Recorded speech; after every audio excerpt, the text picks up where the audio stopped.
A todos y a todas, muchas gracias al Instituto Nacional de Estudios Históricos de las Revoluciones de México, en la persona del doctor David Guerrero, por la invitación. Muchas gracias. Y bueno, en esta ocasión voy a exponer un tema que considero, como ya lo mencionaban, central, que ha tenido desde el año pasado, ha cobrado mayor visibilidad en los medios de comunicación, en las redes sociales, en las pláticas cotidianas, que es la migración en tránsito. Me voy a permitir intercalar un poco de explicación y lectura. Y bueno, la presentación la he estructurado de esta forma, la introducción en el que básicamente vamos a platicar sobre a qué se refiere esta migración paso a paso, luego los migrantes de origen centroamericano en tránsito por México, las políticas de la pulverización, las respuestas de la sociedad civil y en particular el caso de la Sagrada Familia en Apizaco, que es una casa, es un albergue para población en condición de movilidad. Básicamente atiende a población hondureña, que es donde yo me he desempeñado tanto haciendo investigación, pero en primera instancia como voluntaria de dicho albergue, y bueno, algunas reflexiones finales, ¿no? Bueno, primero, el objetivo de esta participación pues es exponer los procesos actuales de esta migración en tránsito, fundamentalmente de la población centroamericana en México. Ahora sabemos que en la frontera sur existen, en la frontera sur y en la frontera norte hay otros contingentes, hay otros grupos con otras nacionalidades como haitianos, africanos, a Chiapas. Entonces, nosotros en esta tarde nos vamos a centrar únicamente en los centroamericanos que atraviesan por nuestro país. Y bueno, en primera instancia hay que aclarar que nuestro país tiene una posición geopolítica muy importante, porque en ella observamos procesos de movilidad de personas que lo ven como destino, que lo ven como, digamos, que es el origen también de otros flujos migratorios, también de tránsito y también de retorno, que en los años posteriores estoy segura aumentará la población de retorno en México. Y bueno, ¿a qué nos referimos con migración en condición irregular? Primero, es esta población que carece, ¿no?, de documentación y autorización formal para internarse tanto en México como en Estados Unidos, y que, bueno, algunos autores como Bate han denominado migración de tránsito paso a paso. ¿Por qué paso a paso? Porque no es solo una relación entre el origen y el destino migratorio, sino que México se ha ido posicionando, ha ido configurándose como un espacio también de estadía, ¿no? Estadía no definitiva, pero que sí se ha ido prolongando. Entonces, ¿por qué es tan compleja esta migración? Primero, por la intensidad del flujo, ¿no? Las dinámicas y las estrategias de movilidad, el surgimiento de escenarios sumamente complejos como el de la violencia social, el crimen organizado, la mayor vulnerabilidad de esta población a riesgos, a inseguridades y sobre todo la ausencia de la protección de sus derechos humanos. Entonces, esta migración paso a paso implica también entender que han surgido, hay una emergencia de permanencias espaciotemporales. Una de ellas puede ser los albergues que se ubican en toda la República, pero también en las estaciones migratorias, que la estación migratoria siglo XXI está rebasada, ¿no? Tiene una capacidad para 900 personas y actualmente tiene una población de 2,000 y tantas, ¿no? Entonces, hay una saturación, por así decirlo. ¿Cuáles son las características de este flujo que les digo? Primero es que en México, y muchos autores lo han llamado así, como la frontera vertical. Es decir, México tiene un control migratorio no solo en la entrada, ¿no?, que es la parte sur, sino en todo el país, que se observan en retenes, se observan, y ahorita vamos a ir platicando cuáles son las nuevas políticas que funcionan también como estos controles migratorios. Otra de las cosas que caracteriza esta migración es que cuando fue el huracán Stan, hubo una fractura en las redes de transporte ferroviaria, ¿no? Hubo, bueno, un desastre natural bastante complejo y se tuvieron que reestructurar otras vías, ¿no? de transporte, que también las vamos a ver. El reforzamiento de las medidas de seguridad implementadas tanto en la frontera sur como en todo el país, pero la frontera sur de Estados Unidos es donde más se refuerzan, ¿no? La frontera sur de México y la frontera sur de Estados Unidos, la incorporación del crimen organizado, el crecimiento de la industria del tráfico de personas, ¿no? Una industria, por supuesto, ilegal, pero que ha crecido, que va en aumento, y también el riesgo que implica para esta población atravesar el país, desde los niveles de violencia que han aumentado tanto para los nacionales, para nosotros, como para ellos, y que en mayor medida para ellos. Esto se ha traducido en prácticas habituales como el robo, la extorsión y el secuestro, ¿no? Esos son los delitos más frecuentes. ¿Y a qué nos referimos con migrantes de origen centroamericano? Pues son los que provienen del Triángulo Norte de Centroamérica, es decir, Guatemala, Honduras y El Salvador. Primero, bueno, como les decía, quizá su carácter de indocumentada pues es la que le da también mayor vulnerabilidad e impacta en todos los riesgos. Y también es importante saber que en Centroamérica existe un acuerdo que es conocido como el CA4, es decir, el Convenio Centroamericano de Libre Movilidad. Ese acuerdo fue firmado en el 2006 por los países de la región, específicamente Guatemala, Salvador, Honduras y Nicaragua. Eso implica que la población de estos países, ay Dios, discúlpenme, es mucha tecnología para mí, de esta región que se observa, me dijo que era aquí, pueden circular libremente. Entonces formalmente la primera frontera que ellos atraviesan es la mexicana, ¿no?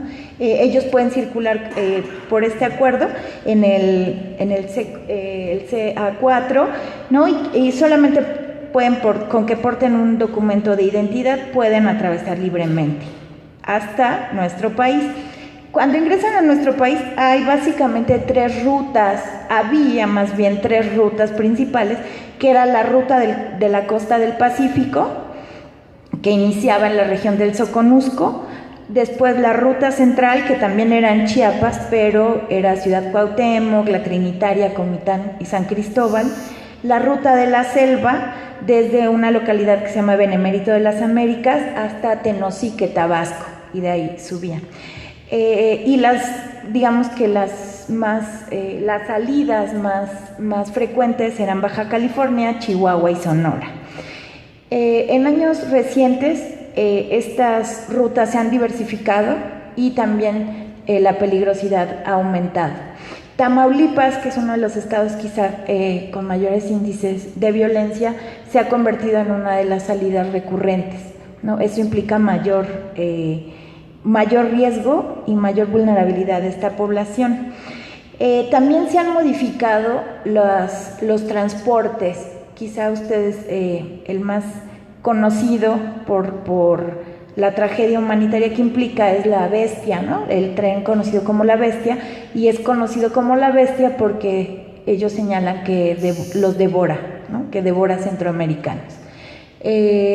También se ha incrementado el número de gente que va caminando, con los riesgos que implica, por supuesto, y algunos otros, los que tienen mayores posibilidades, contratan estos servicios de coyotaje, que a veces los transportan en trailers, en camiones, y que tienen ciertas características también de peligro, pero la población con menores recursos sigue utilizando la Bestia y siguen caminando. Hasta el año pasado el transporte utilizaban mucho el autobús en rutas locales. Sin embargo, como lo vamos a ver adelante, una de las políticas que se implementó este año con la nueva administración fue solicitar la credencial o el INE o la cartilla o el pasaporte para poder acceder a camiones de rutas locales.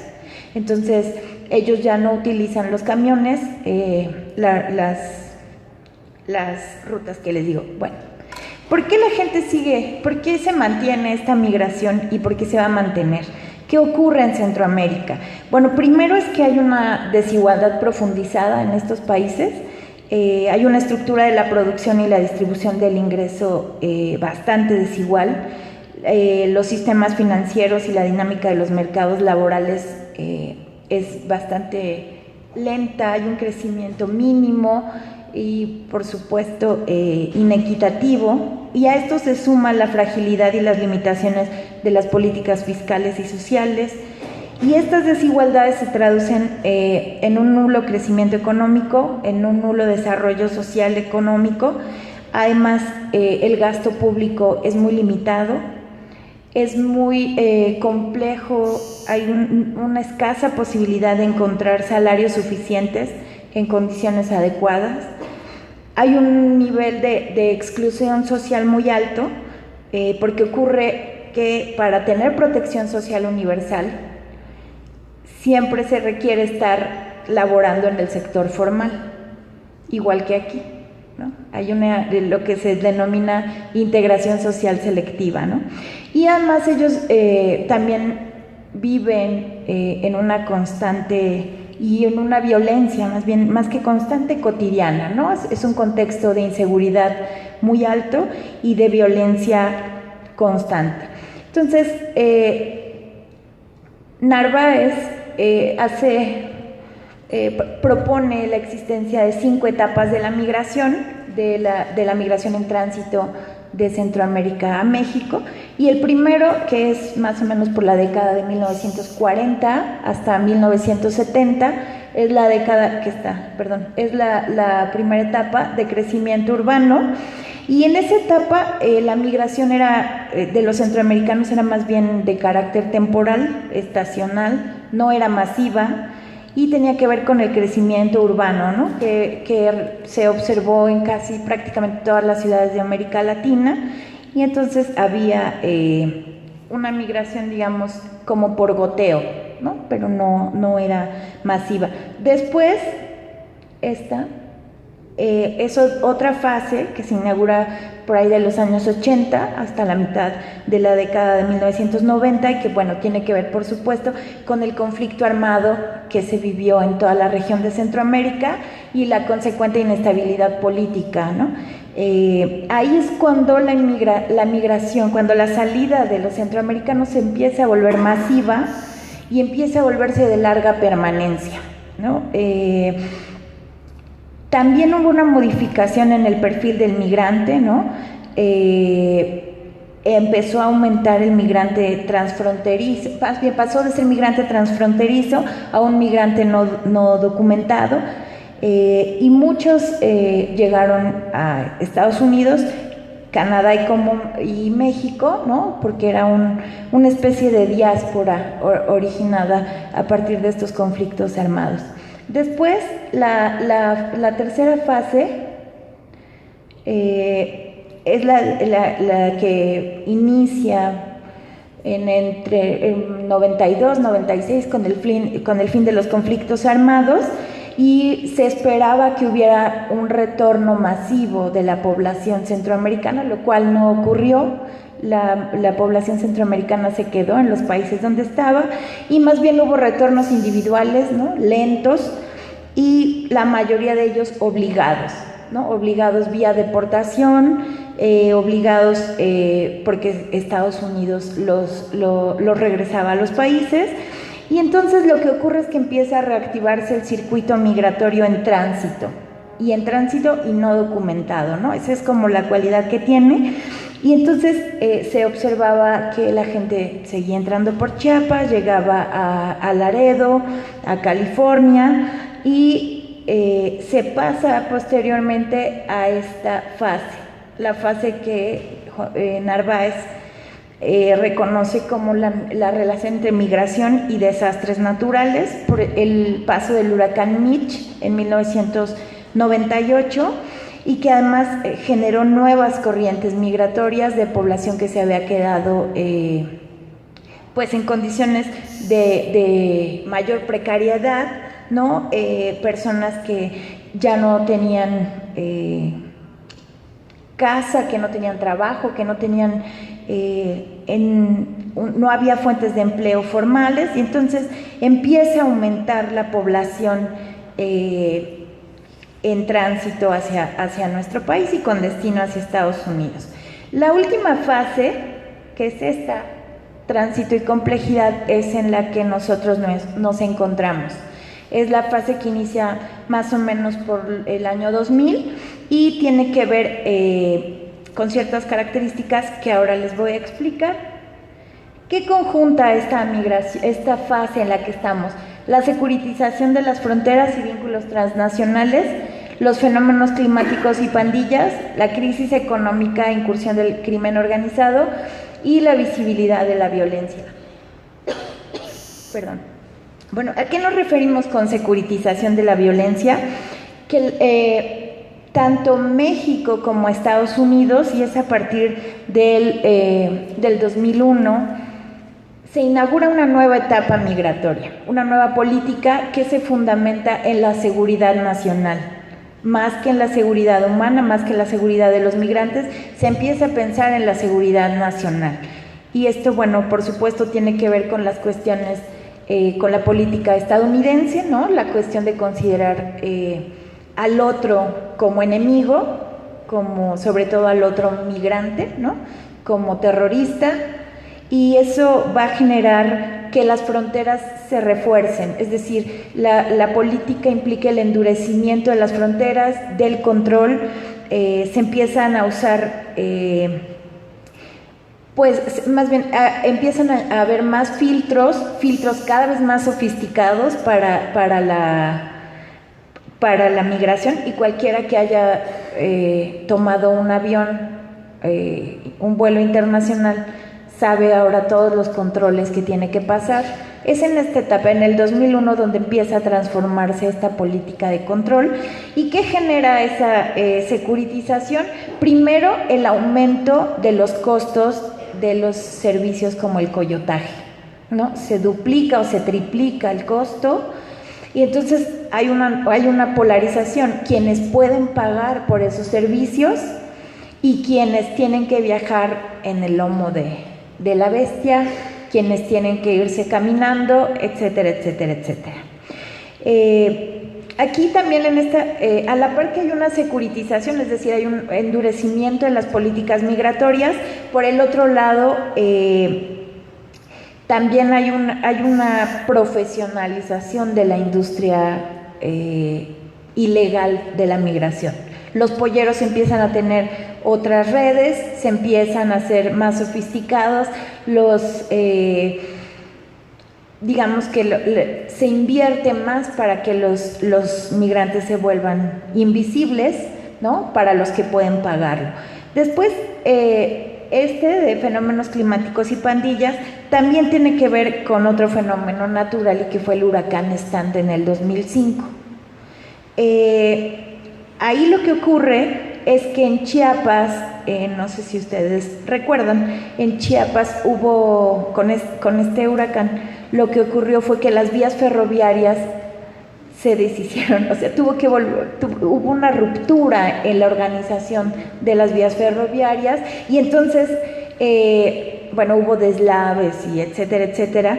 Lo que ocurrió fue que Chiapas dejó de ser, sigue siendo un lugar importante de ingreso, pero a la par se generó otro, que es en Tenosique, la vía de Tabasco, ¿no? Porque la gente empezó a buscar otras alternativas para poder ingresar a México, y eso generó, por supuesto, cambios de ruta, pero los cambios de ruta implicaron mayor peligrosidad, ¿no? Se iban por los cerros, se iban por caminos, por rancherías, ¿no?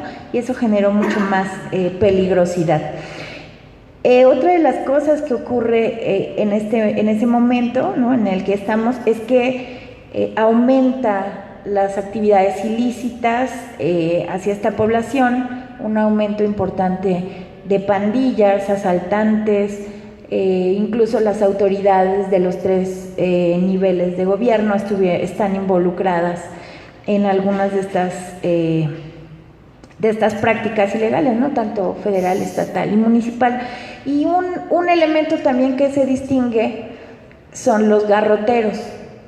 Los garroteros son aquellos que van cuidando el tren, son personal de la empresa, de la compañía, son como actores, son uno de los que se distinguen más por la violencia que realizan hacia esta población migrante.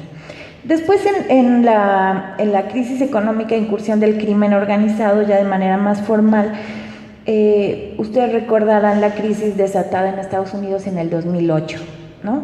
Esa crisis que tuvo impacto en el mercado de trabajo en Estados Unidos generó mucho más dureza en las políticas migratorias, tanto en México como en Estados Unidos, y lo que ocurrió también es que en las fronteras donde antes se observaba, en la frontera sur, donde se observaba mayor delincuencia organizada que tenía como víctimas a los migrantes centroamericanos, este crimen organizado, esta industria de lo ilegal se extendió por todo el país, no solo en las principales vías, sino que se extendió de manera generalizada a todo el país, en los territorios de paso, digamos en límites entre estados, ¿no? Y entonces la gente volvió a cambiar de caminos y volvió a utilizar otros transportes terrestres. Después, la última, digamos, la característica quizá más fuerte es la visibilidad de la violencia. Ustedes recordarán tres casos, no porque sean los únicos ni los más importantes. Nada más les puse esa foto para no meter más porque son sumamente fuertes y desgarradoras las imágenes, pero lo que ocurre son tres casos que han sido los más atendidos por los medios, porque no quiere decir que hayan sido los únicos. El primero es en 2010 en San Fernando, Tamaulipas, en el que hubo 72 muertos, todos migrantes, que fueron secuestrados para pues pedir rescate, ¿no? Para extorsionarlos con sus familias en Estados Unidos, porque se asume que ellos quieren llegar con sus familias, entonces que sus familias tienen dólares, ¿no? El otro es en el 2012 en Cadereyta, 49 muertos, pero ese fue aún más trágico, no tuvo tanta difusión como San Fernando, pero ahí lo que ocurrió es que los 49 cuerpos estaban desmembrados, es decir, separaron las piernas, los brazos, la cabeza y estaban para que no pudieran ser identificados. Y otra que es más reciente, que es en septiembre del año pasado, es en Los Tigres, Tierra Blanca, en Veracruz, donde fue una especie de redada entre el Instituto Nacional de Migración, la Policía Federal, donde hubo más de 130 personas heridas, ¿no? Tampoco tuvo tanta difusión, pero la situación fue bastante grave. A esto se le aumentan los accidentes que tienen relacionados con el tren, ¿no? Con amputaciones, quedan despedazados los cuerpos, los asaltos a mano armada, la extorsión de las autoridades, y además las redes del crimen organizado se internacionalizan y se profesionalizan, ¿no? O sea, por ejemplo, en el caso de San Fernando, había un retén militar y otro de la policía que tuvieron que haber pasado los camiones que los trasladaban.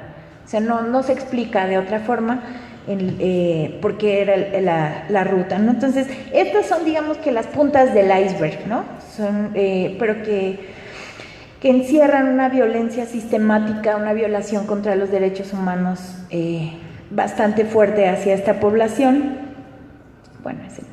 Y ahora, una de las cosas que a mí me gustaría que pudiéramos tratar es esta cuestión de nosotros, y hablo de nosotros porque formo parte de un proyecto y nosotros utilizamos este concepto de pulverización que no es nuestro.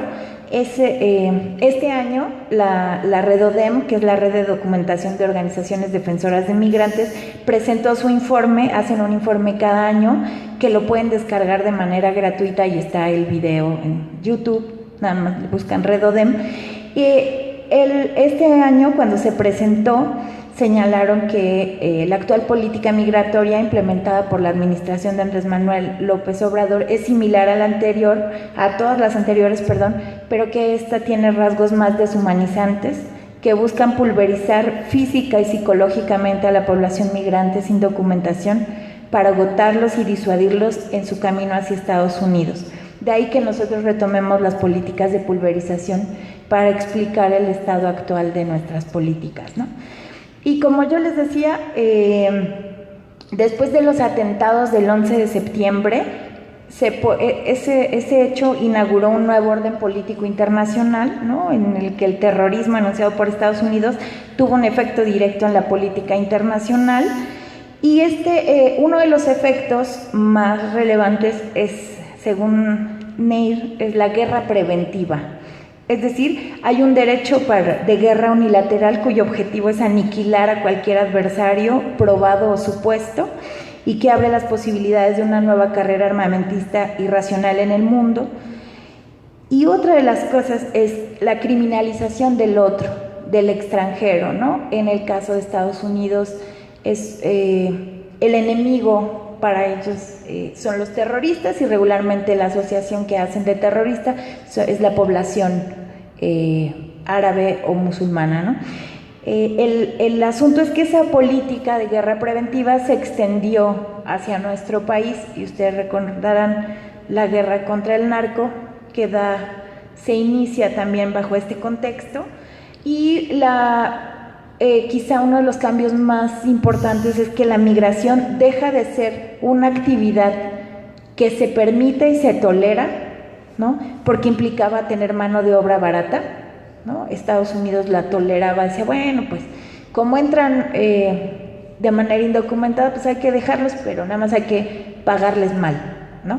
Aunque eso fue generando muchos conflictos, porque el asunto fue que con esta nueva visión del terrorismo, de estas políticas migratorias mucho más duras, lo que ocurre es que se frena y se cierran las puertas, ¿no? Eso también tiene que ver con la crisis económica, se cierran las puertas y implica que la población migrante, sobre todo la de origen pobre como la centroamericana y en particular la hondureña, se vuelven no personas, no se les reconoce su carácter como personas, y eso ocurre también en México, ¿no?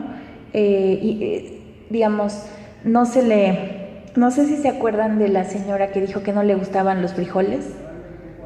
Bueno, la mujer tuvo hasta amenazas de muerte.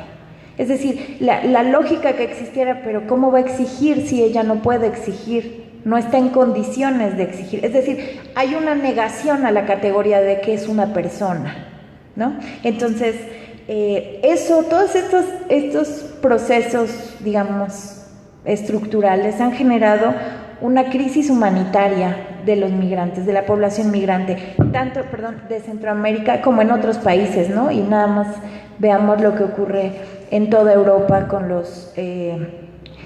toda la población que ha sido, que ha muerto en el Mediterráneo tratando de cruzar, o lo que ocurrió en Chiapas, ¿no? La población africana que venía en una barca y no llegaron, ¿no? Se hundieron. Entonces hay una crisis humanitaria, ¿no? Hay gente que está buscando la sobrevivencia y que está buscando la sobrevivencia saliendo de sus países. Entonces, bueno, en México hay un endurecimiento, como ya les decía, de las políticas, ¿no? Un aumento de los aparatos de control inmigratorio implementado a lo largo del territorio, que esto se ve en los operativos, retenes, detenciones, y esto ha generado que el tránsito en nuestro país sea más complicado y genera que este corredor centroamericano, México, Estados Unidos, es uno de los más violentos, inseguros y anárquicos del mundo. O sea, es reconocido como uno de los tránsitos más peligrosos para esta población. Dado que esta población no tiene un carácter regular, por así decirlo, regularmente se vuelven víctimas de extorsión, asalto, violación, secuestro, homicidios, y bueno, lo que les decía es nada más la punta del iceberg, ¿no?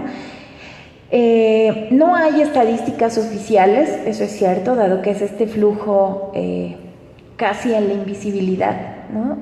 Buscando hacerse invisibles para poder llegar al norte. No hay datos que nos, digamos, fidedignos, ¿no? Están algunas encuestas como la EMIF, pero se calcula más o menos, la Redodem, que es esta red de documentación, calcula que al año pasan por México más de 400,000 personas en condición irregular, ¿no? Hasta hace unos años se hablaba de una migración masculinizada, es decir, varones en edad productiva. Sin embargo, lo que vemos ahora es que se han incorporado nuevos actores, mujeres sobre todo, niños, familias enteras, incluso adultos mayores que están saliendo de sus países. Y entonces, ¿qué ha hecho el Estado mexicano? Bueno, el Estado mexicano lo que ha hecho es militarizar las fronteras, ¿no? La Guardia Nacional mandaron más de 6,000, eran 6,000 miembros de la Guardia Nacional para estar en la frontera sur. Se han militarizado también las rutas migratorias, se han multiplicado las fuerzas de seguridad en la gestión y el control de la movilidad humana, y esto que ha generado, principalmente lo que ha generado es una violación sistemática a los derechos humanos de esta población, ¿no? En nuestro país existió desde 1936 una Ley General de Población, después en 1974 se modificó y después ya para el 2011 se promulgan la nueva Ley de Migración y bueno, presenta muchas debilidades, ¿no? Como la referencia a los migrantes en tránsito es mínima, pero que además se garantiza su derecho a la movilidad, lo cual tampoco ocurre. Entonces, nuestra situación es bastante complicada en México porque estamos, pues nuestra frontera norte conecta con uno de los países más poderosos del mundo, ¿no? Que es Estados Unidos. Pero al sur colinda con Centroamérica, que es una región que se caracteriza por su pobreza, por su violencia y por su desigualdad, ¿no? Muy parecido a lo nuestro, pero en mayor escala, ¿no? Lo que ha generado es que Estados Unidos controla, por así decirlo, Estados Unidos negocia, por así decirlo, con México la política migratoria, ¿no? Uno de eso es que nos hemos vuelto un tercer país seguro, sin decir que somos un país seguro para la población migrante, ¿no? Y Estados Unidos, pues ya desde hace muchos años, pero para la fase que yo les digo, mandó muchísimo dinero en el 2014 para el Plan Frontera Sur, ¿no? Que el Plan Frontera Sur tenía como objetivo priorizar la seguridad nacional sobre la seguridad humana, es decir, controlar las fronteras,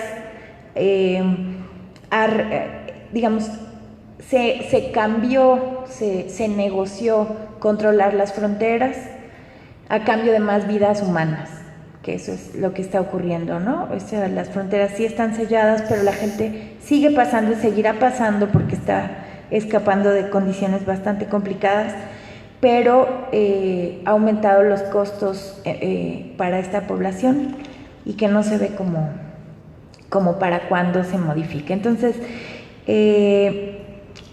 una de las cosas que fue, digamos, más complejas es que tanto los defensores de derechos humanos como de derechos humanos de la población migrante, como alguna población de a pie, pensó que con la llegada de Andrés Manuel la política cambiaría. Y sí cambió, pero 6 meses nada más. Al principio, no sé si recuerdan estas caravanas que fueron pues masivamente difundidas por los medios de comunicación, y bueno, es que ante tanto riesgo, ante tanta inseguridad, pues la única estrategia que a ellos les quedaba era migrar en grupo, ¿no? Para que fueran visibles y para que no los atacaran, ¿no? Entonces, estas caravanas lo que hicieron fue colocar en la agenda pública el tema migratorio, y además, si recuerdan, se dio en la coyuntura entre la salida de Peña Nieto y el ingreso de Andrés Manuel. Entonces, esa fue una fractura, bueno, más bien una decisión importante, porque la población asumía que con la llegada de Andrés Manuel habría un cambio de pasar de la política de la seguridad nacional a la política de seguridad humana. Sin embargo, bueno, al principio eso ocurrió.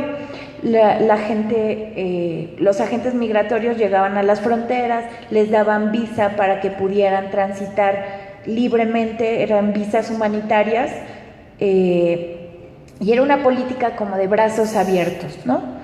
Sin embargo, pues empezaron los conflictos con nuestro vecino, ¿no? Con Estados Unidos, y bajo las amenazas de subir aranceles, construir el muro, deportar mexicanos, pues la política migratoria mexicana pues se quedó como en una especie de limbo, ¿no? No sabemos hacia dónde va a ir. Lo que sí es cierto es que México continuó y agudizó las estrategias que tenía para detener el flujo migratorio. ¿Y en qué se ha basado? En la militarización de las fronteras, porque la Guardia Nacional finalmente es un brazo del Estado, y es un brazo armado, además, en la detención y en la deportación. Y entonces, lo que está ocurriendo es que esto es masivo, o sea, la detención y deportación, que lo que está ocurriendo en el sur del país es bastante fuerte, en el sentido que la gente no cabe en las estaciones migratorias, están afuera del instituto, no bueno, la vez pasada nos decían los del Fray Matías de Córdoba, hay 300 mujeres africanas embarazadas que no son atendidas por médicos, que no las dejan registrar a sus hijos como mexicanos, y eso se va complejizando porque están los centroamericanos, están los haitianos, está la población africana, y no se ve qué política migratoria se va a implementar, ¿no? Excepto las redadas y detenciones masivas de los migrantes, ¿no?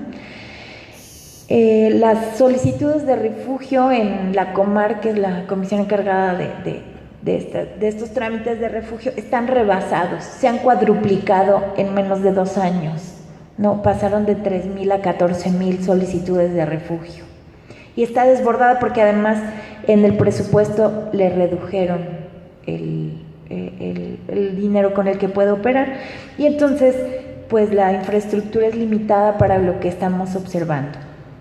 ¿Qué ocurre entonces ante este contexto?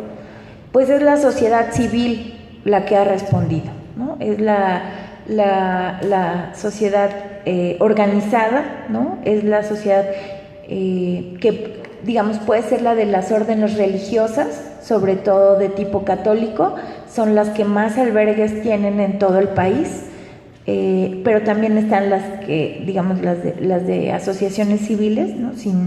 Por ejemplo, bueno, hay muchísimos albergues y cada vez hay más, pero está la 72 en Tenosique, Tabasco, que es incluso ha buscado, bueno, la gente ha buscado que se denomine más bien como un campo de refugiados. Es el más grande del país, pero hay muchísimos otros que operan con sus propios recursos, ¿no? El Estado no aporta para esas tareas. ¿Y qué hacen las asociaciones civiles? Pues cubrir las necesidades básicas: alimento, abrigo, techo, les brindan comunicación, algunos tienen el servicio telefónico para avisar que están bien, ¿no? Imagínense ustedes llevar 14 días sin comunicarse con su familia en este contexto, pues para ellos el teléfono es como es como oro para ellos. También, ¿qué otra cosa dan? Atención a la salud de manera limitada, ¿no? Casi siempre son primeros auxilios, pero no pueden dar mayores tratamientos por los escasos recursos, pero también por el tiempo. La población lo que quiere es llegar arriba, entonces no se quedan mucho tiempo. También algunos dan atención psicosocial, ¿no? Atención a los menores, a las embarazadas, etcétera, etcétera. Entonces yo les quiero mostrar, nosotros trabajamos en un albergue que está, bueno, aquí está Tlaxcala, ¿no? Perdón, se me olvida que tengo aquí está Tlaxcala, y hay, perdón, el más chiquito, pero el más bonito, dice. Bueno, el estado de Tlaxcala se ubica en el altiplano central mexicano, que es toda esta zona que está de azul, y nosotros trabajamos específicamente en la ciudad de Apizaco, Tlaxcala. ¿Por qué en Apizaco? Porque es bueno, aquí es que no me acomodo, aquí estamos, ay, el más chiquito, pero la ciudad de Apizaco es una ciudad que históricamente fue conformada por las vías del tren, por los campamentos de la gente que trabajaba, de los ferrocarrileros, quiero decir, y en esa ciudad se encuentra el albergue La Sagrada Familia, que es ¿Por qué es un sitio estratégico? Primero porque está la terminal de Ferrosur, ¿no? Y esa terminal conecta con la que sigue para ellos en su tránsito, que es Lechería. La mayoría de ellos tiene que llegar a Lechería y de ahí, bueno, ya se van hacia el norte del país por varias rutas.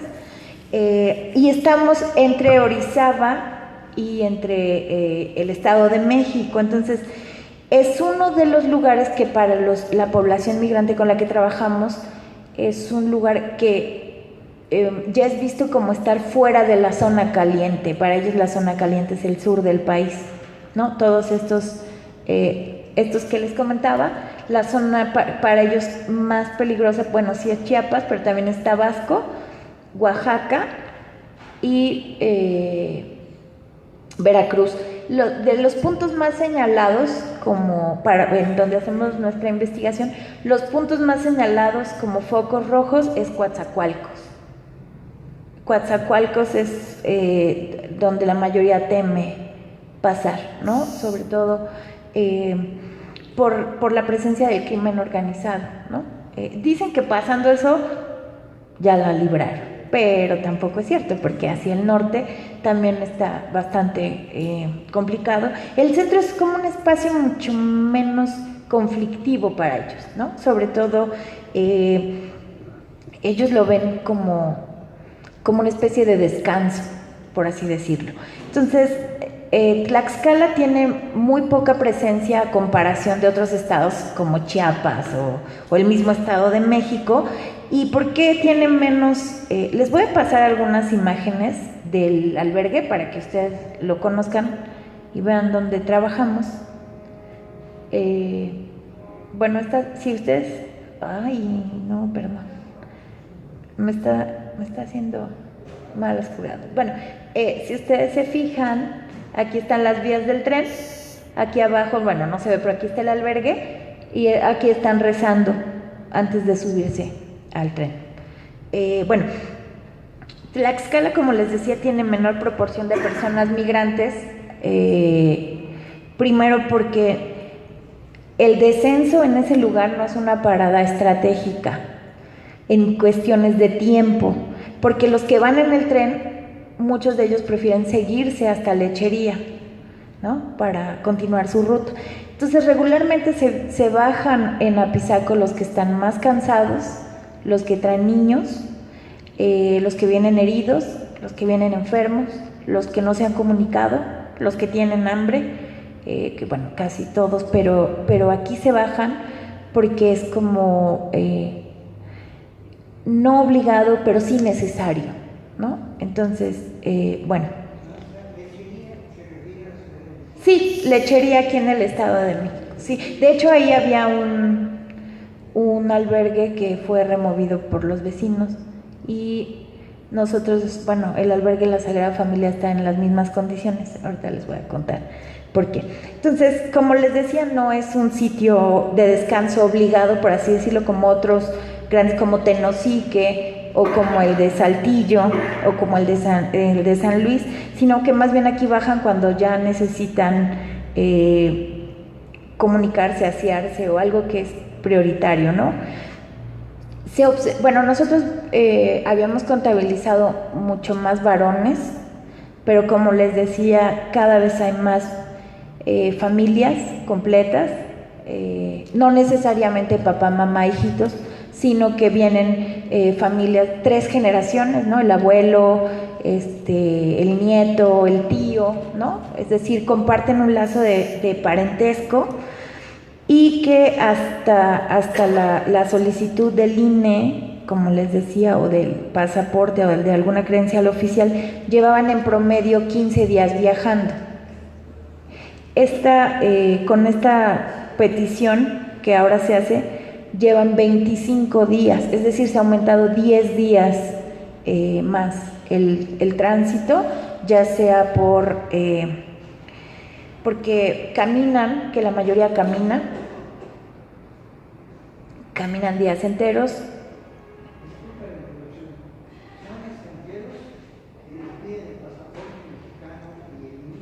No, a toda la población que quiere subirse a un camión, que en Tlaxcala no hay muchos tampoco, por ejemplo el ATA, aquí les voy a mostrar, nos piden, miren, ahí dice,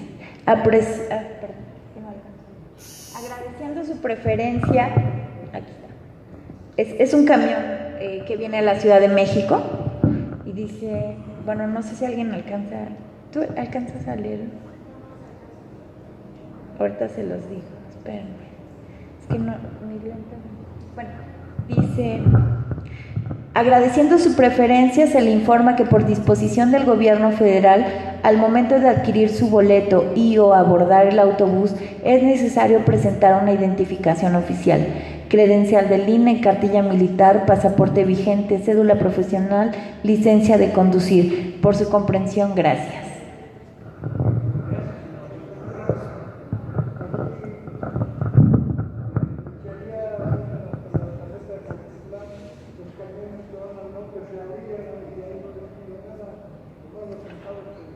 No, el asunto es que no les piden nada, pero casi siempre ellos tienen que dar dinero para que no les pidan. Entonces, eso va generando que los que no lo tienen viajen en condiciones más difíciles. Habrá quienes puedan pagar incluso hasta un coyote, ¿no? Que los lleva por ciertas. Pero, ¿perdón?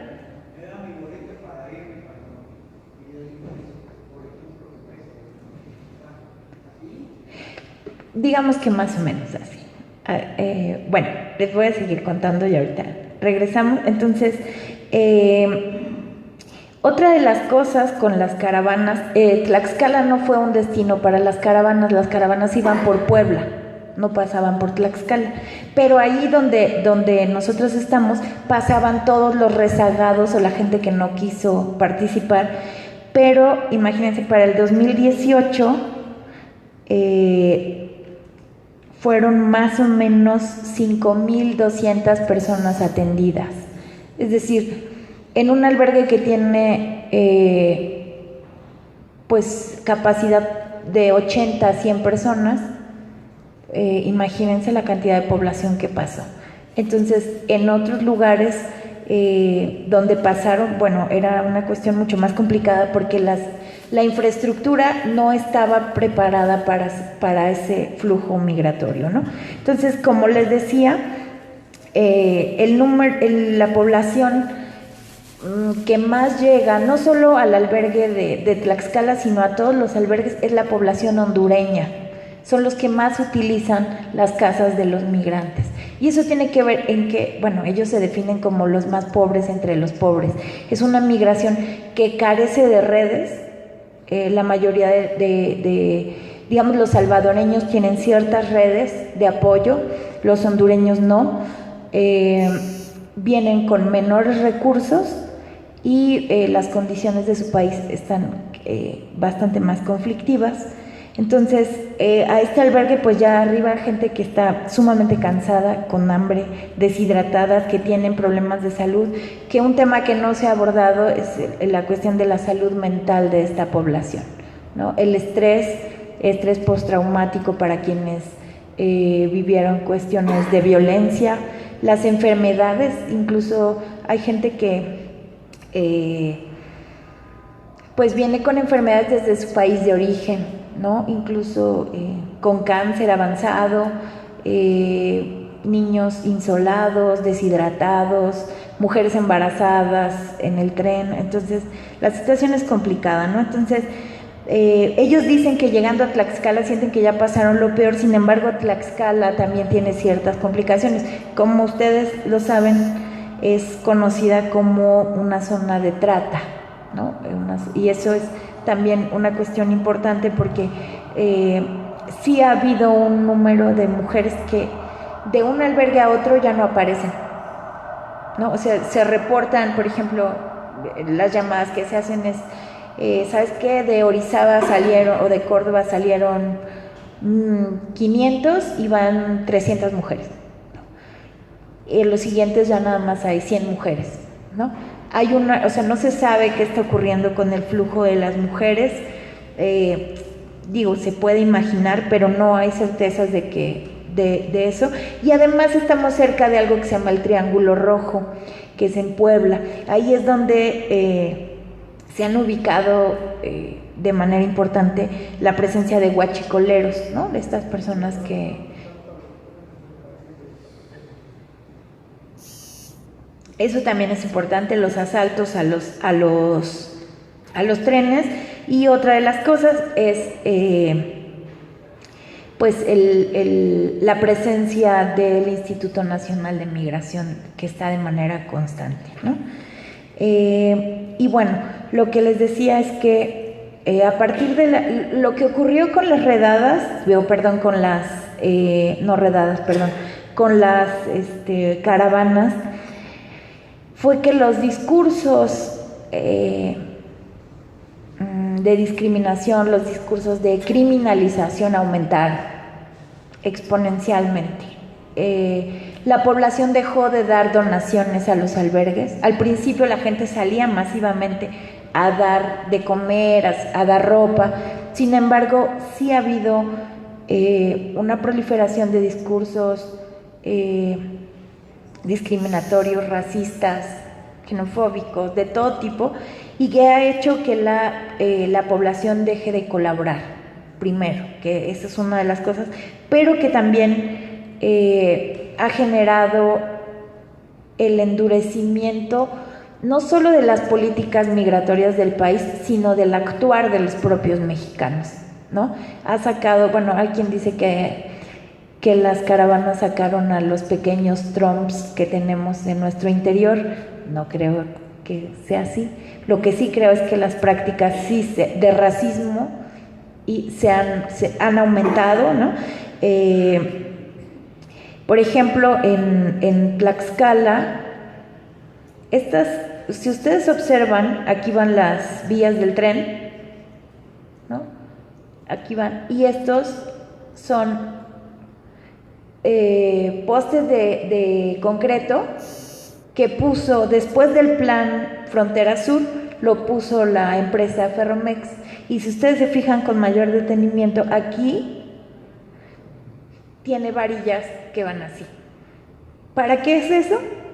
Para que los migrantes no puedan descender del tren, ni subirse al tren, es decir, ni bajarse ni subirse, pero también limita la atención humanitaria que se les puede dar.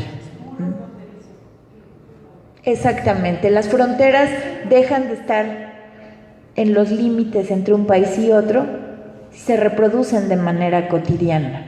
Y esa es una de las cosas que quizá tendríamos que discutir, porque la empresa dice que es su derecho de vía. Si es mi derecho de vía, es mi mercancía y yo la cuido. El asunto es que esas cosas que uno dirá, pues sí, ¿no? Están cuidando su mercancía. El asunto es que ha generado más de 40 personas heridas con amputaciones de extremidades. Ha habido muertos también, y que además yo creo que el dolo incluso está en cómo fueron colocadas estratégicamente, porque están unos metros antes del albergue y unos metros después del albergue. O sea, no están en toda la vía, sino en ese pedazo, pero además esos ganchos lo que hacen es que se llevan la carne y la piel, ¿no? Entonces ha habido pérdidas desde dedos hasta piernas, hasta exposición de masa encefálica por los golpes. Entonces la situación es compleja, ¿no? Y el asunto es que las autoridades, en este caso en particular de estos muros, están como juez y parte, porque ellos dicen, no, pues la empresa tiene razón, ¿no? Es decir, se priorizan las mercancías sobre las vidas humanas. Este es cuando no son caravanas, pero sí es que llegó mucha gente rezagada, ¿no? Que no se quiso ir por Puebla, que llegó a Pisaco, y entonces el albergue estaba desbordado, ¿no? Bueno, esto es lo que les decía. ¿Qué ocurrió después? En junio de este año, después de las caravanas y después de estas imágenes donde ustedes observan la cantidad de personas que llegan, la gente no cabía en el albergue. O sea, era imposible meterlos, ¿no? Entonces entraban, se bañaban, se salían, o entraban, comían y se volvían a ir. Y entonces, ¿eso qué generó? Primero, que los vecinos se quejaran. Los vecinos dijeron que no les gustaba, que se veía muy feo, que estaba muy sucio, etcétera, etcétera. Y entonces las autoridades municipales decidieron colocar esa malla. Esa malla está entre las vías y la calle, no, es decir, impide el acceso de la población migrante hacia la calle. Es otro muro, ¿no? Aunque parezca para la vista es muy violento, porque además tiene las púas, ya vieron, ¿no? Para que no puedan pasar, y tampoco a veces podemos pasar ni siquiera los voluntarios, ¿no? Tenemos que decirles que si nos abren, porque tiene un candado y tiene un horario especial. Entonces, según el presidente municipal, él colocó esa malla, pero los vecinos lo que querían era un muro de concreto. Entonces, que bueno, de los males el menor, él decía. Pero finalmente es una valla, es un muro, ¿no? Y eso se traduce en es una manifestación del rechazo, pero también genera en los migrantes una sensación de mayor vulnerabilidad, ¿no? O sea, ellos descansan en esta parte, ¿no? Cuando están esperando el tren, porque hay que subir corriendo para cuando pasa. Entonces, la situación es bastante conflictiva. Bueno, ahí está uno de estos que les digo, de concreto, y nosotros lo que hemos visto es que hay como cuatro tipos de población que está acudiendo, y que también va a determinar el tipo de espera, porque consideramos que estos espacios son un lugar de espera que se van a volver después como espacios de inserción o de integración. Los familiares, como les decía, ¿no? Hay familias que llevan menores de edad y que el albergue les permite estar más tiempo, ¿no? Dado que traen niños. Personas que se quedan por solicitud de refugio, ¿no? Hay gente que también se queda más tiempo en el albergue porque sufrió accidentes, ¿no? Como les decía. que tienen mutilaciones y que tienen que estar en descanso, y quienes se quedan nada más para descansar y comer. El albergue hasta hace unos años permitía que se quedaran de 48 a 72 horas, pero dada la saturación solo se pueden quedar 24. Entonces a veces la gente dice que aunque sea se queda en el piso, pero sabe que adentro no los van a asaltar, ¿no? Es como una estrategia también para ellos, ¿no? Entonces, esta espera pues ocurre en contextos de incertidumbre, de soledad, de riesgos, de desesperanza, pero también de esperanza, ¿no? La mayoría de la gente lo que busca es llegar para darle una vida mejor a su familia, a sus hijos, y eso es algo que creo que es importante ver, que muchos de los varones solo vienen con el sueño de poder sacar adelante a su esposa, a sus hijos, como todos en nuestros países latinoamericanos, ellos vienen cargando a toda la familia de manera simbólica, ¿no? Las mujeres, hay un aumento también de mujeres que huyen de violencia intrafamiliar, ¿no? En sus países, y quizá los casos más graves son los menores no acompañados, que son niños o adolescentes que vienen solos, que pues son presa fácil también de las redes de trata, de las redes criminales, son a veces cooptados por el crimen organizado, los ponen a trabajar como halcones o los mandan a trabajo forzado, ¿no? En campos de San Quintín, por ejemplo, en Baja California o en Sinaloa, y ese es un tema también importante. Lo que nosotros observamos es que la gente, bueno, les voy a pasar otras imágenes, ¿no? Ese es, pues lo que buscan estas personas también es un poco de, para ellos estos albergues son como oasis, por así decirlo, ¿no? Espacios donde pueden descansar, porque imagínense ustedes, en el tren no se pueden dormir, porque el que se duerme se cae. Entonces, ellos tienen estrategias como amarrarse con cinturones para no caerse, rotarse, ¿no? Y quedarse despiertos. En el caso de los que transportan menores, imagínense pues el cansancio que implica traer a un menor cargando desde Honduras y subiéndolo al tren y bajándolo del tren. Lo que necesitan también es estos oasis, estos espacios de descanso, pero que además ahora estos espacios, los albergues han sido criminalizados. Es decir, se asume las políticas pues con este endurecimiento se ha acusado a los albergues de que son centros de lavado de dinero, ¿no? Que la gente da donaciones y que pues no saben de dónde provienen esas donaciones. Se les ha acusado a algunos defensores de derechos humanos, se les ha acusado de coyotes. Algunos defensores de derechos humanos de los migrantes han sido asesinados. La casa del padre Pantoja, que está en Saltillo, fue allanada por los policías. Tienen amenazas de muerte. En este albergue, hace aproximadamente 2 meses, la oficina donde tienen toda la información, y esto fue quemada a propósito, son dejadas de manera constante amenazas, y entonces esta criminalización lo que genera es que los albergues empiecen a replantear si siguen o cierran. Entonces, ¿qué va a pasar con esta población sin esta atención? ¿No? El nivel el costo de las vidas humanas se va a incrementar, ¿no? Bueno, estas ya se las enseñé.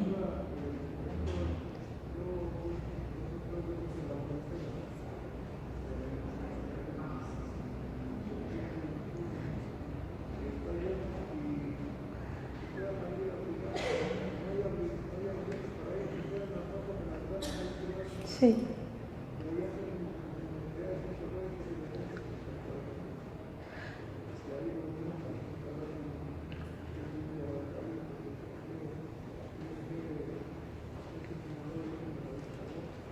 Sí, el asunto es que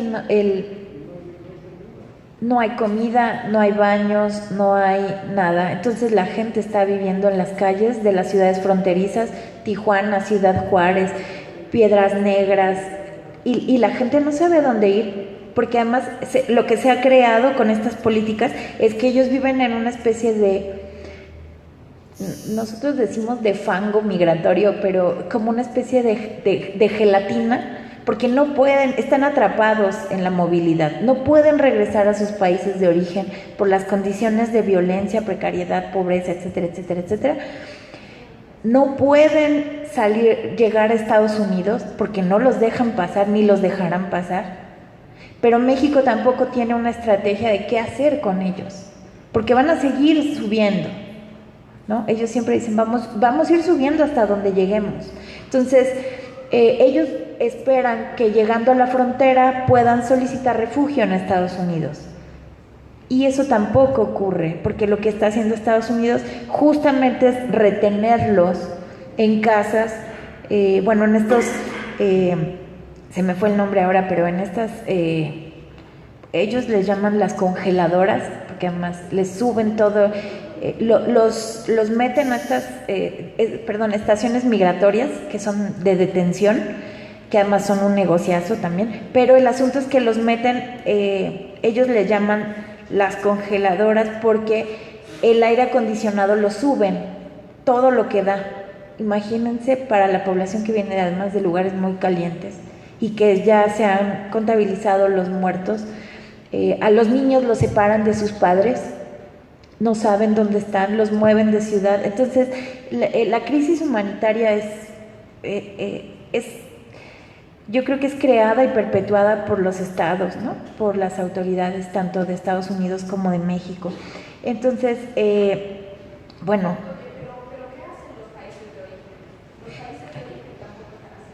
Ni lo harán. No, porque ahí el asunto es que es una política, o sea, hay una política de la no atención, porque, por ejemplo, estos países del Triángulo Norte dependen, igual que nosotros, de las remesas. Es decir, digamos, hay como un ocultamiento de realmente lo que ocurre, porque hay industrias extractivas en estos países, hay cadenas hoteleras que se están apropiando de los lugares, por ejemplo, Copán, ¿no? De las playas. Han estado expulsando a la población, hay una industria extractiva bastante fuerte que tiene que ver con las transnacionales también, pero que los estados no lo frenan porque finalmente es una forma de riqueza también. Los migrantes están haciendo el trabajo que no hacen los estados. Entonces, ni Honduras, ni Guatemala, ni El Salvador se han manifestado, excepto Guatemala, que dijo, bueno, vamos a hacerla de país seguro también.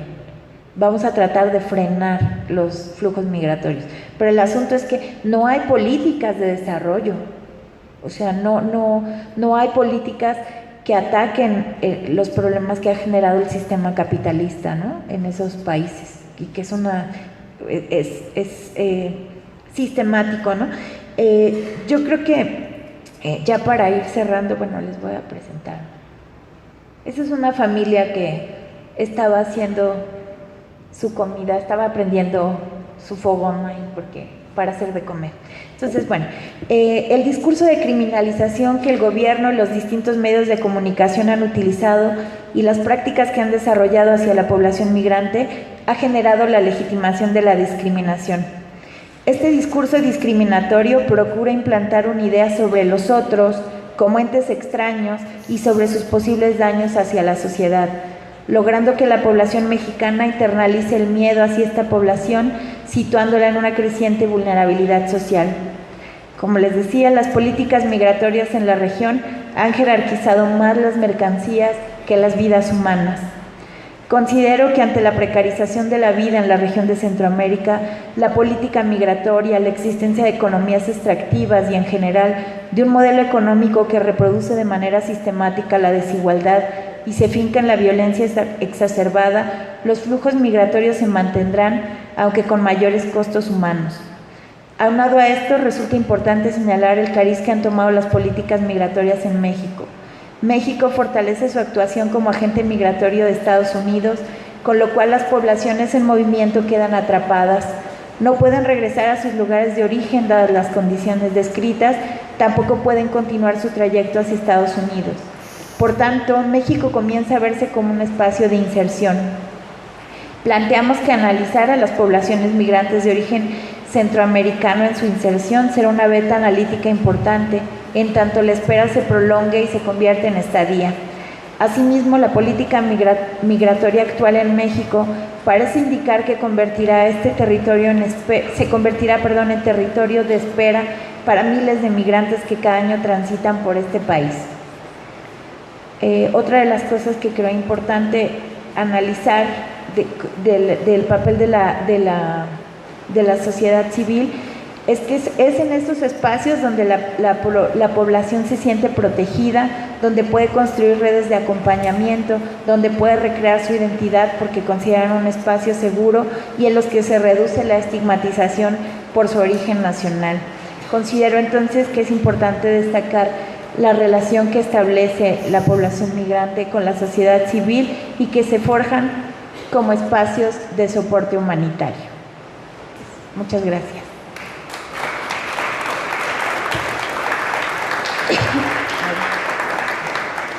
Creo que ya se repitió.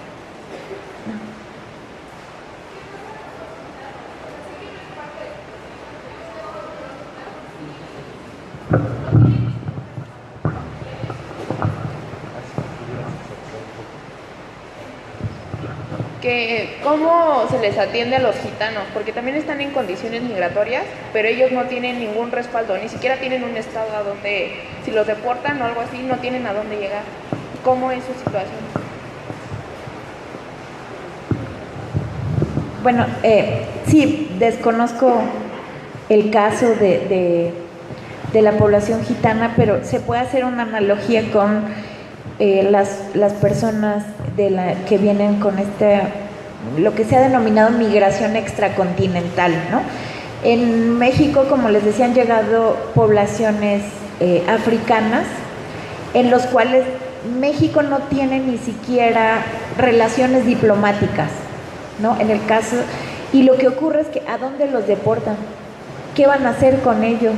¿Los van a dejar aquí? ¿Los van a mandar a otro país? Es decir, no hay una claridad en la política migratoria, solo que hay que detenerlos y regresarlos.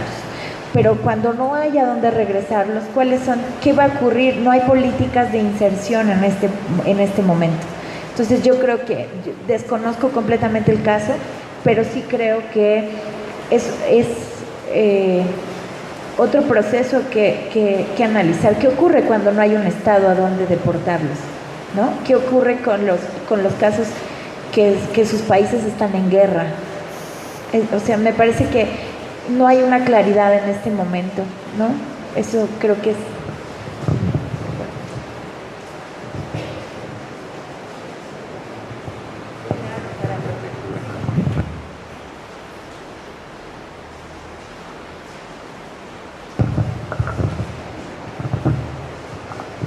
No sé ustedes, pero no es lo mismo hablar de la rebelión de Hidalgo que de un problema que está en la inmediatez. Podemos asombrarnos de otros capítulos de la historia, pero cuando algo está tan presente, cuando está a la vuelta de la esquina, cuando ves a los migrantes, ¿y qué actitud toma uno? ¿Los apoyas, no los apoyas? ¿Abres las puertas o dices este es mi país? Como acaban de señalar, pues todos tienen un pequeño discriminador dentro, porque también no solamente se piensa en términos humanitarios, sino en proteger lo que uno mismo tiene. Hay una parte de psicología en eso, teniendo más de 50 millones de pobres en este país, recibir cientos de miles de pobres de otros países, es un asunto verdaderamente complejo y asombra que no haya políticas efectivas. Yo me pregunto dónde están los derechos humanos. También se los han de haber preguntado cientos de veces en estas asociaciones que están protegiendo. Bien, mientras Mónica Toledo da lectura a las preguntas, a los comentarios que han presentado por escrito, yo quiero hacerles el recordatorio de nuestras siguientes actividades. El día de mañana, 15 de noviembre, a las 12 del día, tendremos una obra dedicada a público infantil, se titula El doliente corazón emplumado, a propósito del 5º centenario de la irrupción española en tierras continentales. Este es un trabajo de lectura dramatizada que realizan estudiantes de la Facultad de Filosofía y Letras de la UNAM y está dirigido a los niños. Se trata de mover la imaginación a partir de la lectura de la voz para que los niños también tomen conciencia de, pues esta fue otra gran migración, ¿verdad? De hace 500 años, nada más que vinieron a madrear todo el continente. Sí, los movimientos, en fin, si conocen niñas, niños que tengan consejo técnico escolar, una buena actividad, el doliente corazón emplumado mañana a las 12 del día. Recordarán ustedes, y lo tienen muy presente, porque hay quien ya está preparando el lunes 18 para hacer el megapuente, ¿no? Desde el viernes en la noche para llegar al martes a trabajar. Conmemoramos una vez más el 109 aniversario del inicio de la Revolución Mexicana. Tengan presente que no solamente es un día de puente, o no solamente es un día de desfile, o un recordatorio de los discursos que en otro tiempo el régimen imperante en México utilizaba para legitimarse.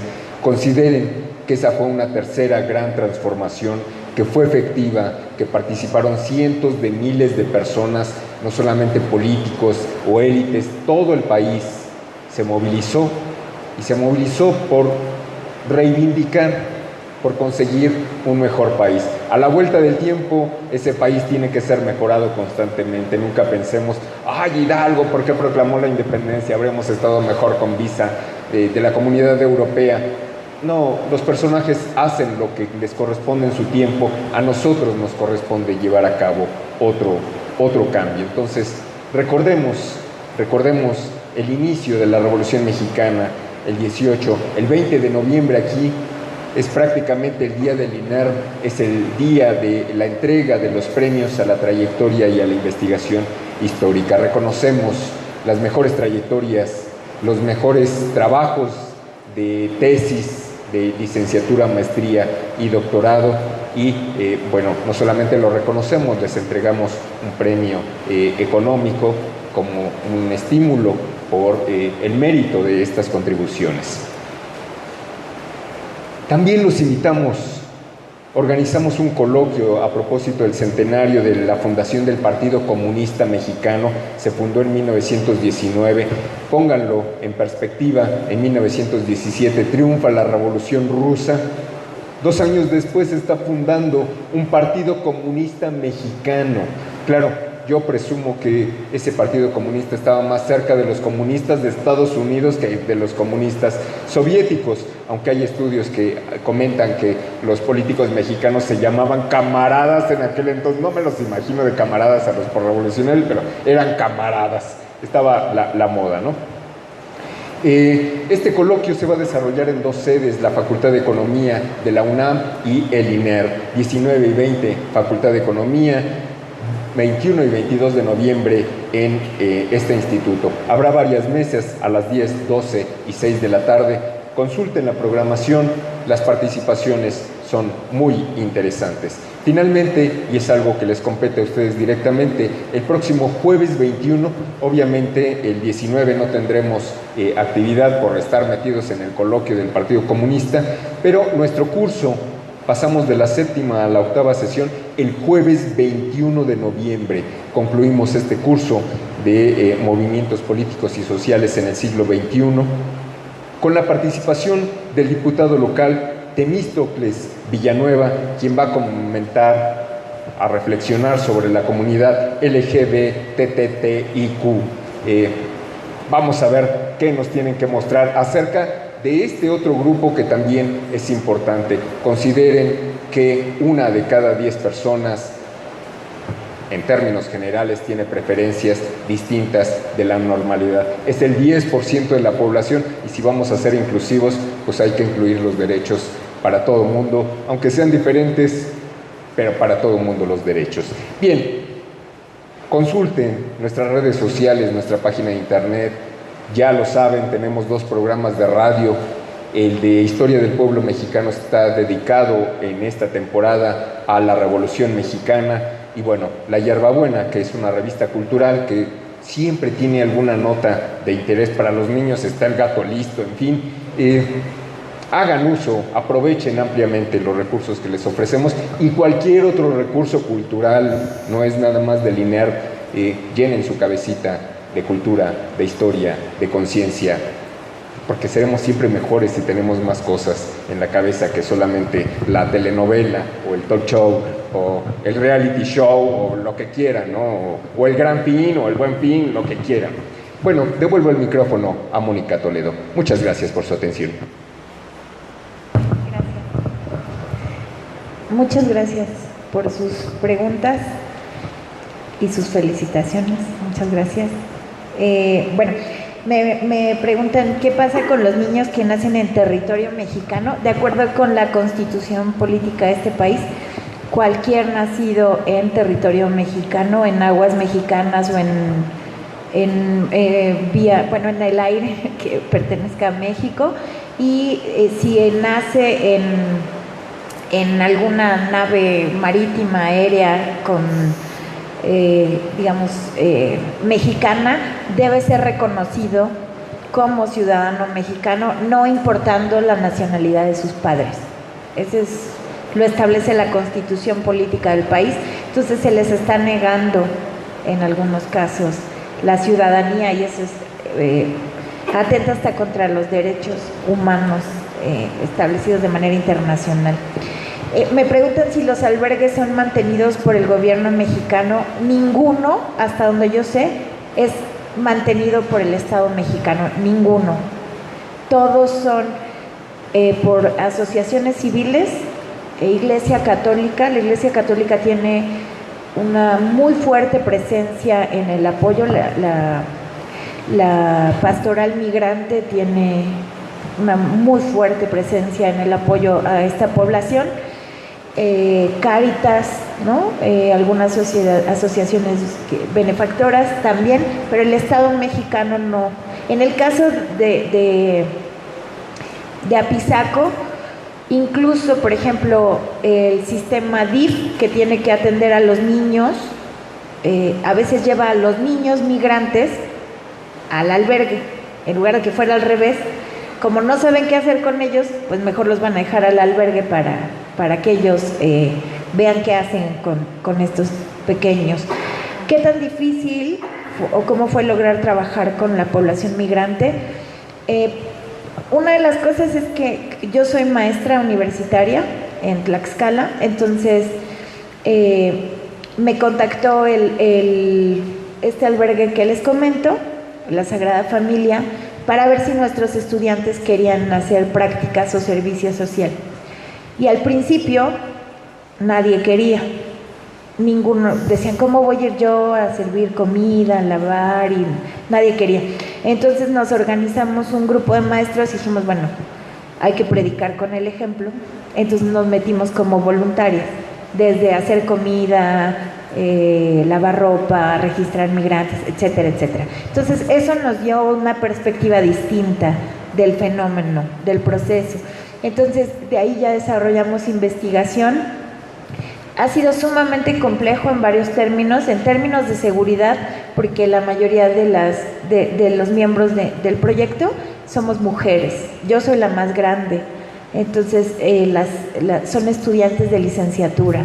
Entonces no podemos hacer investigación, ni entrevistas, ni nada fuera del albergue, porque eso implica ponerlas en riesgo, ¿no? Entonces siempre estamos. Una vez nos persiguió migración pensando que éramos hondureñas, pero no, somos tlaxcaltecas y una que otra veracruzana que se cuela en el proyecto, pero eso en términos de seguridad ha sido complicado, pero en términos, yo creo que ha sido más complicado en términos emocionales, en términos vivir, sentir el dolor del otro, ver a los niños, ayudar a la gente a subir o a bajar del tren, ver las necesidades, curar heridas. Eso ha sido quizá lo más fuerte en términos personales, ¿no? Ha sido sumamente complejo. De hecho, nosotros tratamos de hacer reuniones cada 15 días para hablar de lo que nos pasa, ¿no? Porque de repente si salimos o alguien sale llorando o alguien sale, porque las historias son muy desgarradoras, muy duras, ¿no? Nos enfrentamos a cosas muy fuertes y eso ha sido lo más complicado para nosotros. No ha sido complicado trabajar con la población migrante porque nos vinculamos con ellos de manera directa. Hacemos la comida, les ayudamos a escoger ropa, les damos jabón, platicamos con ellos, entonces no ha sido difícil. Eso creo que ha sido más bien el luchar contra nuestras propias sensaciones y tristezas y enojos y frustraciones también, y los miedos, ¿no? También ha sido difícil.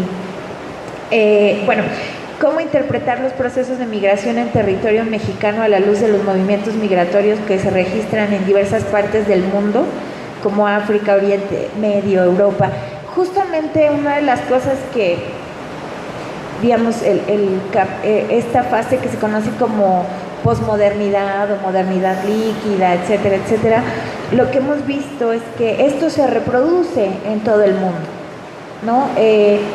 Los africanos tratando de llegar a Melilla, que es territorio español, para poder acceder, los turcos, los sirios.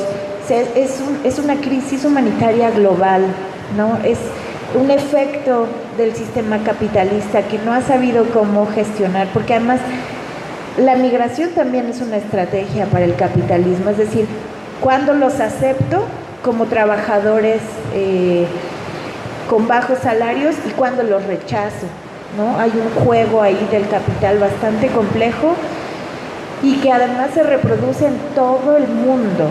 O sea, no sé si recuerdan, no quise traer esa imagen porque es muy fuerte, pero la imagen de un niño sirio ahogado en la playa, eso es igual, es la misma imagen humanitaria que se replica y creo, no se ve como para cuándo vaya a ocurrir eso.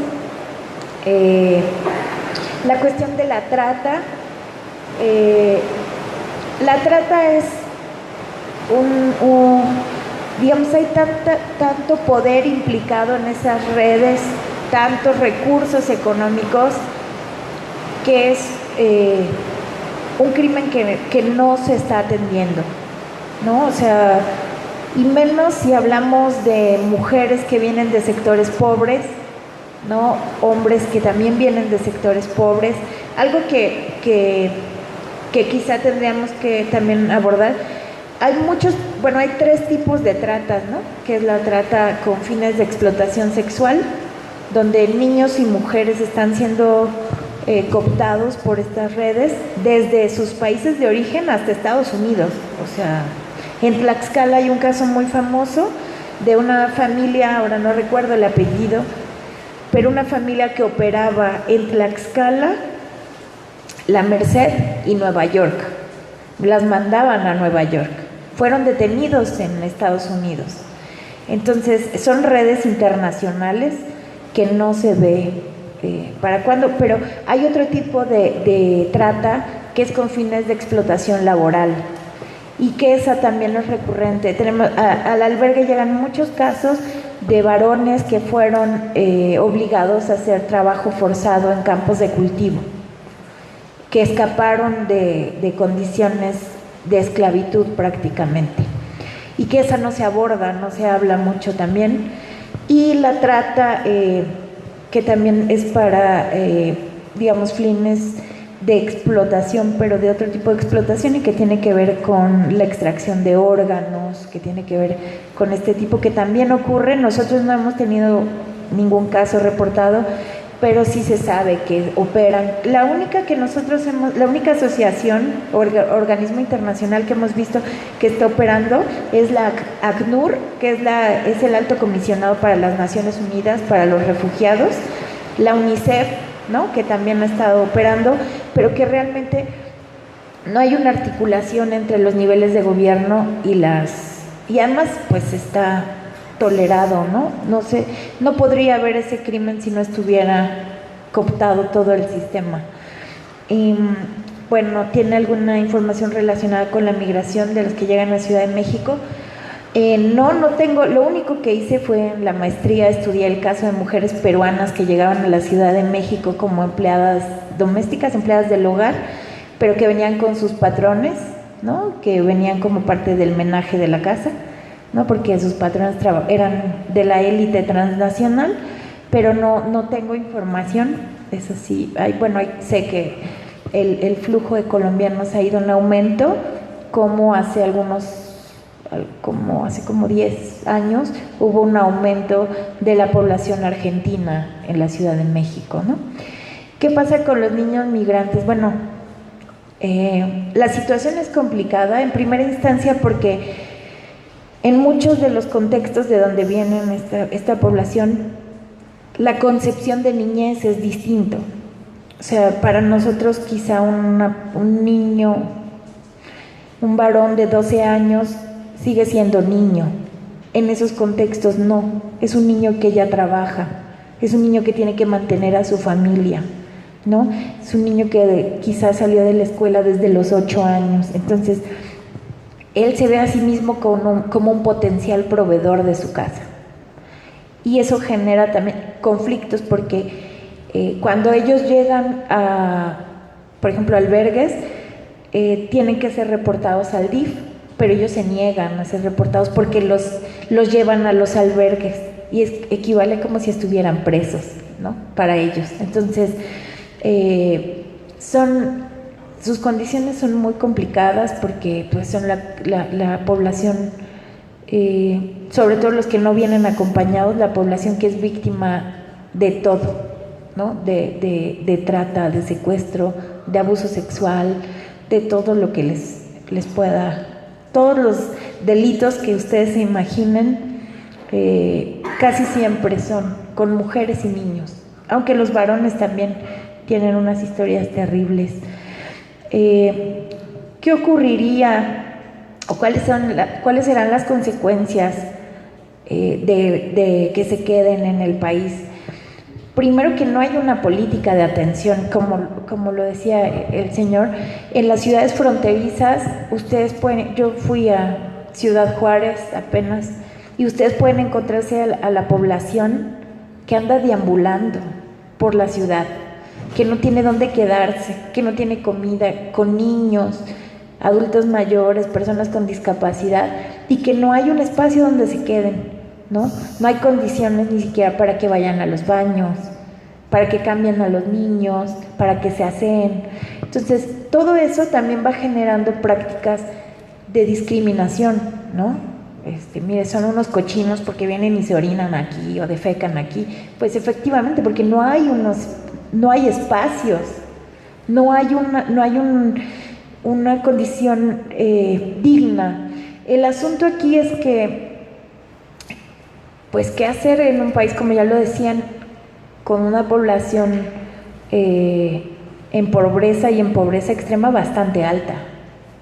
O sea, ¿qué hacemos? ¿Los regresamos? ¿Los mandamos al matadero, como bien lo dice el padre Pantoja? O sea, a veces regresarlos es una sentencia de muerte para ellos. ¿Qué hacemos? ¿Los mandamos a Estados Unidos? Pues allá no los aceptan.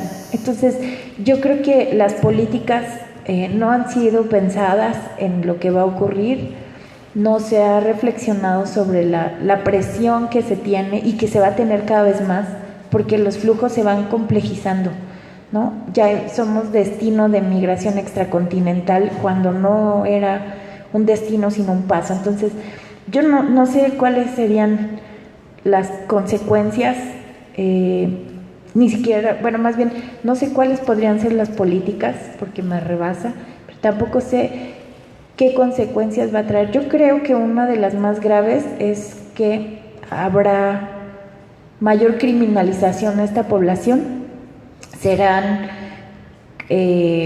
cooptados por el crimen organizado ante ante el nulo trabajo, ante ni siquiera las condiciones para sobrevivir, serán cooptados muchos por el crimen organizado. Y no sé, no se me ocurre ahora qué se podría hacer, pero yo creo que la situación es compleja y el Estado mexicano está rebasado, ¿no? Al principio, el director del Colegio de la Frontera Norte, que es uno de los colegios que más ha estudiado la migración, fue el director del Instituto Nacional de Migración. Y entonces había cierta política, ¿no? Había un acercamiento entre academia, instituciones de gobierno, ¿no? El asunto es que cuando empiezan las políticas de militarización, la gente que trabajaba ahí dijo, no, yo así no puedo, y le renunciaron a Andrés Manuel por las políticas. Entonces, si los expertos no están, entonces, ¿qué se hace, no? Nos volvemos como España, como Alemania, ¿no? Como Grecia. ¿Qué vamos a hacer, no? Entonces, sí, es una reflexión que tendríamos que hacer. Y bueno, yo les agradezco mucho por sus...